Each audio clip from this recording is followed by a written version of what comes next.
So this is the 2023-2024 BC25. If you've watched any of our BC8 through 25 videos in the last several years, you pretty much already know how to start one. But if you're not, we're going to cover that with you right now.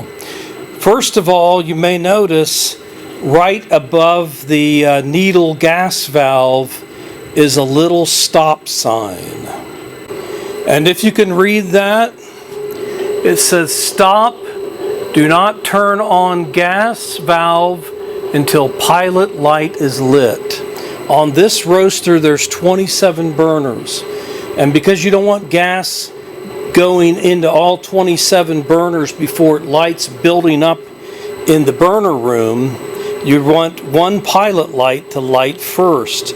So in order to do that, you have to open the valve on the back that says pilot light. Let's take a look at that. You may not be able to see that this well in the low light we have here, but this is the needle valve to turn on the pilot light. It's just to the left of the solenoid. You would turn that on all the way, and then you're ready to start the ignition on the front of the roaster with the needle gas valve off in the front.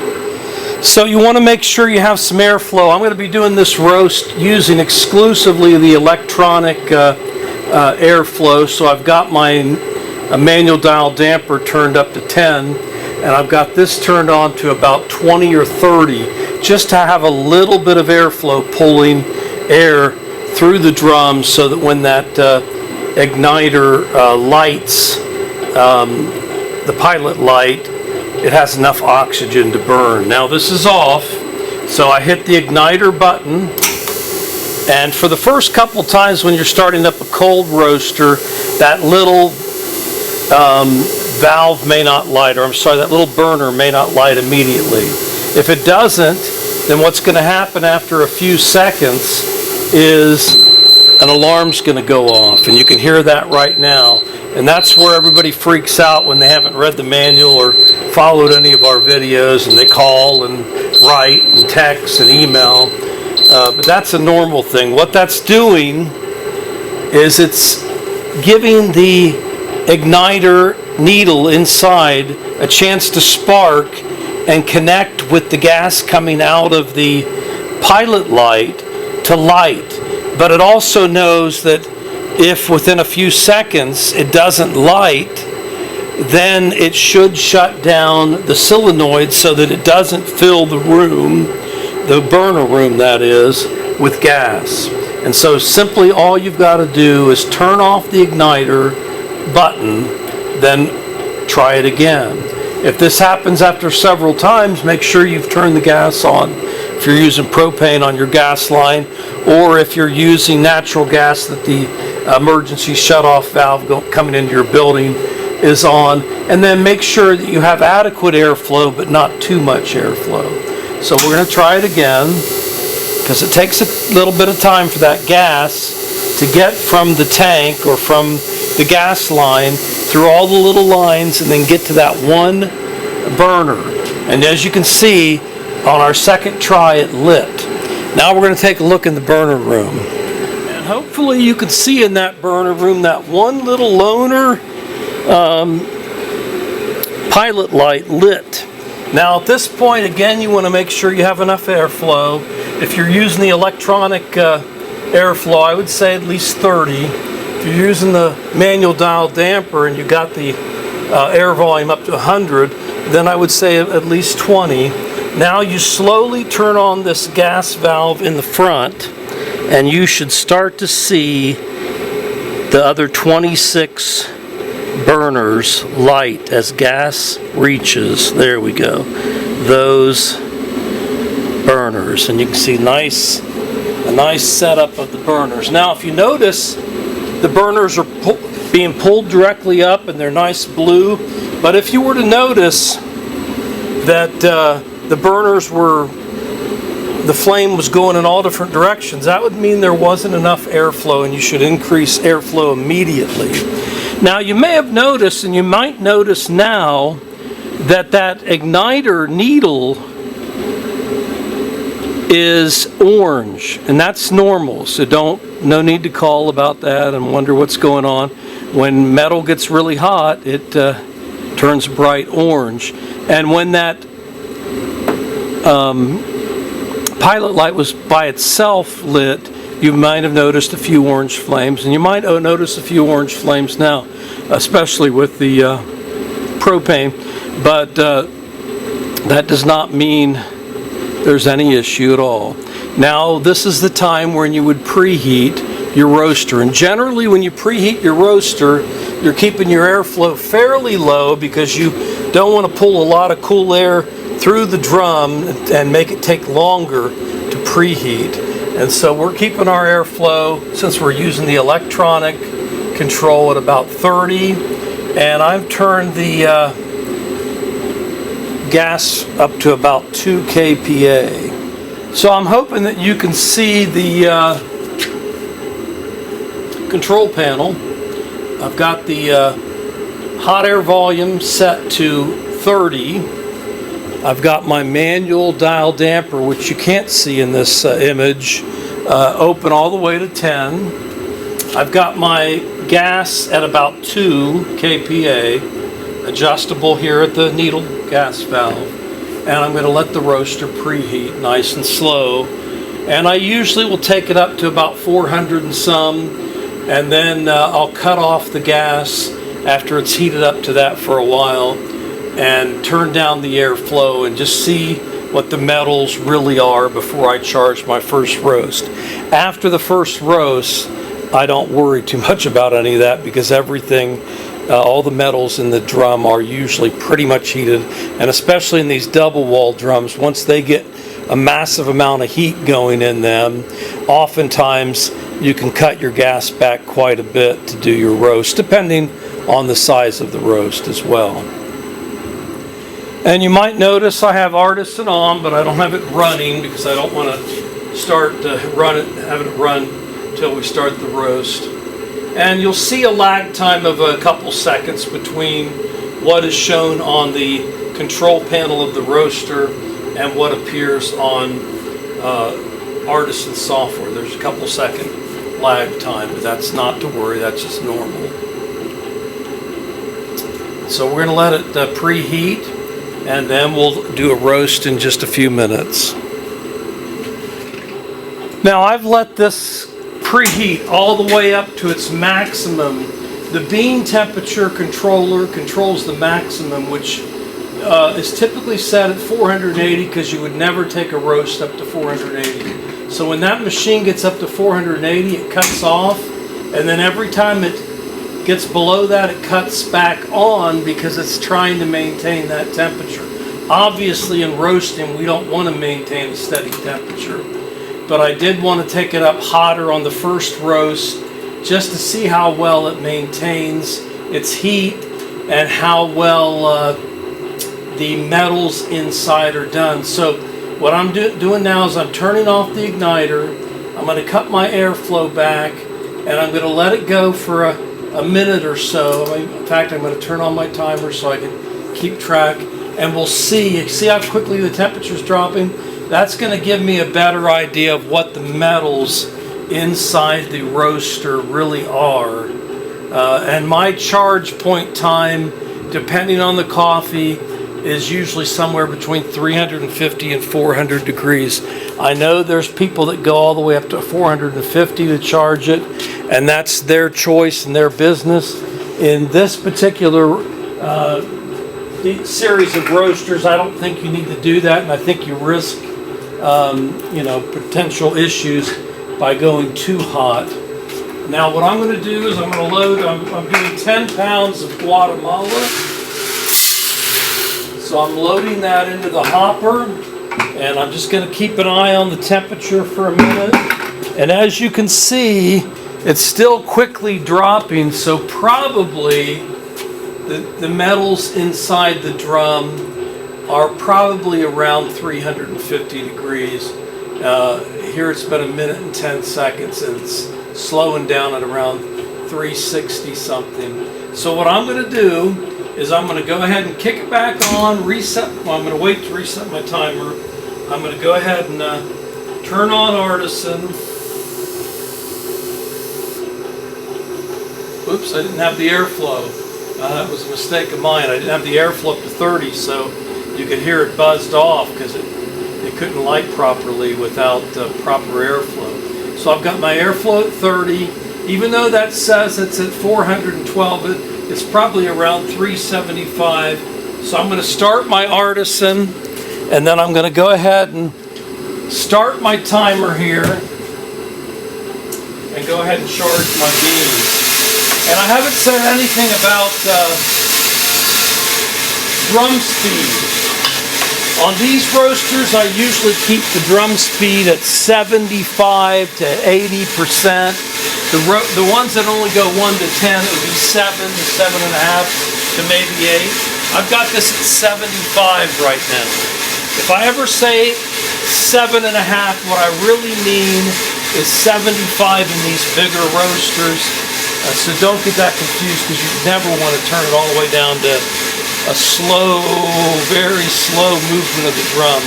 You would want to have it at about 75% of its speed, which as you look at the front of the drum, you'll see the tumble of the beans at about a 45-degree angle, and that's what your goal is, to have that tumble at about a 45-degree angle.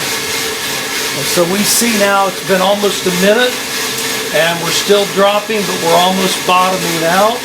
Here it did bottom out at 197.3. Artisan usually records the charge time and usually automatically records the turnaround time, as it's done in this case.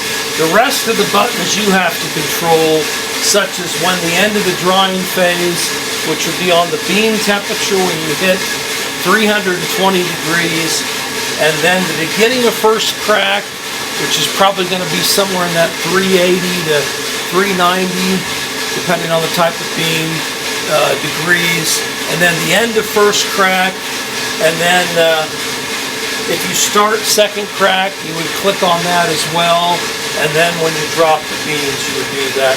If you don't record when you drop the beans, obviously it's going to notice that dramatic temperature drop, and it will usually record the time and so forth on that. But you should try to record that, especially if you're doing a roast that you want to repeat and you want to save the profile so you can repeat that. Now, as I mentioned, this is the first time I've used exclusively in years the electronic airflow. So I'm kind of playing it by ear on this as well.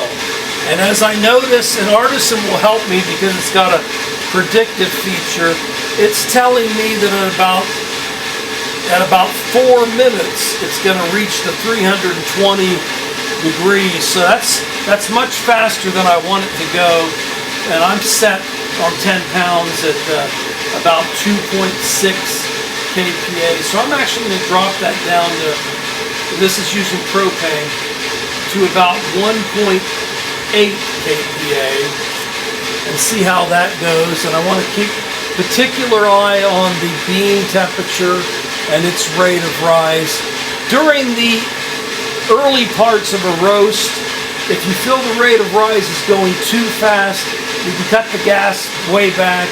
You can also open up the airflow at the early parts of the roast, and it'll usually slow down the rate of rise. In fact, just to show you for the fun of it, it's going to mess up my profile, but to show you for the fun of it, I'm going to bump up the airflow dramatically. Okay?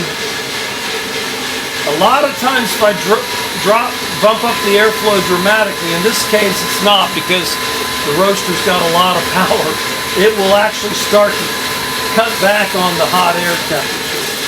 Well, it didn't in this case, but early in the roast, or if the metals in the roast are not real hot, it may do that. But I did cut down my airflow again, this time to about 40%. Now doing that gives you all kinds of craziness on the graph, but I'm not saving this as a profile, I'm just using this as a teaching tool. So I started my airflow at about 30, I have bumped it up to about 40. I usually don't change it a lot. As you can see, it's now slowed down the rate of rise on the hot air, but it's slowed down the rate of rise to some extent on the bean temperature. But we did hit 320, so I'm going to mark that in the record. And now we go into what's called the Maillard, the browning phase.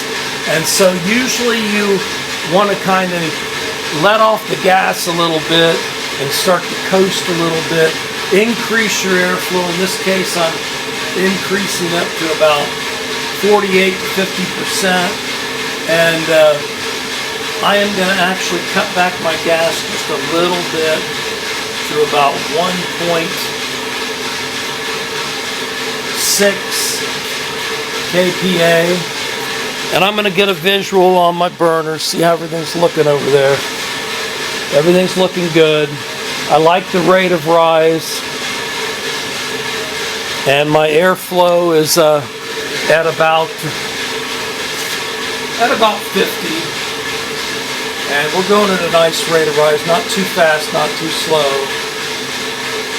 At the rate we're going, looking at Artisan, it'll probably go into first crack at around a little less than 8 minutes is what it's telling me if I don't make any changes. Some roastmasters will, as they go into first crack or right before first crack, will bump up their drum speed maybe 5 or 10%, which does give a little increase in momentum as it goes into first crack. And I do that sometimes. I don't always do that, but I will cut it back a little more after it's started into first crack for several seconds. But as we can see, it's probably going to go into first crack probably at about 7.5 minutes. So I'm actually going to bump back my gas to about 1.4 kPa, and I'm going to actually increase my airflow to about 55. And I think I'm starting to hear first crack already. Yep. So I'm going to mark that. Surprisingly, at about 379 or 380, at about 7 minutes. Now that's faster than I usually like to go, considering the drying phase. Well, I had about 2.5 minutes in Maillard picture, but I want to slow this down, so I'm going to slow it down to 1 kPa, and I'm going to bump up my airflow to about 65%. I'm actually going to bump up my drum speed to about 80. And I'm going to come over and take a look at how things look and take a close eye on the actual beans. Hopefully you can see that.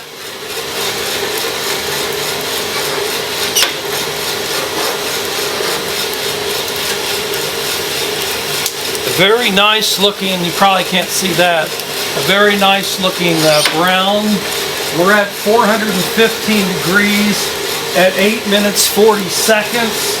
I'm actually going to bump down my gas to a 0.5 kPa, bump up my airflow to about 70%, and I'm going to take this up to about 430 to 435 degrees. Very nice roast. So we're now at 9 minutes 10 seconds, 430 degrees. I want to go up to about 435. I'm going to start turning on my cooling. I'm going to double check this. Yep, up to 10. So I'm going to lift it up. I'm going to turn on the gas. I actually took it up to 440 degrees at about 9.5 minutes. I don't know how well you can see this, but it's a nice full SETI Plus. lighting's not very good, so you may not be able to see it very well. That was 10 pounds of Guatemala, taken up to a full city plus. Some people don't like to take it up that dark on Guatemala, but I like it that way. A nice roast, all the chaff's been pulled out. Very nice even roast. And obviously if you were doing another roast, you would charge it right now after you close the drum door and keep roasting away. And at 9.5, 10-minute roasts, you know, you could obviously do 5 or more roasts per hour. Now, keep in mind that I only did 10 pounds, not 20 or 25 pounds, but I also had the gas turned back quite a way. I hope you enjoyed that. I wish you the best, and keep roasting.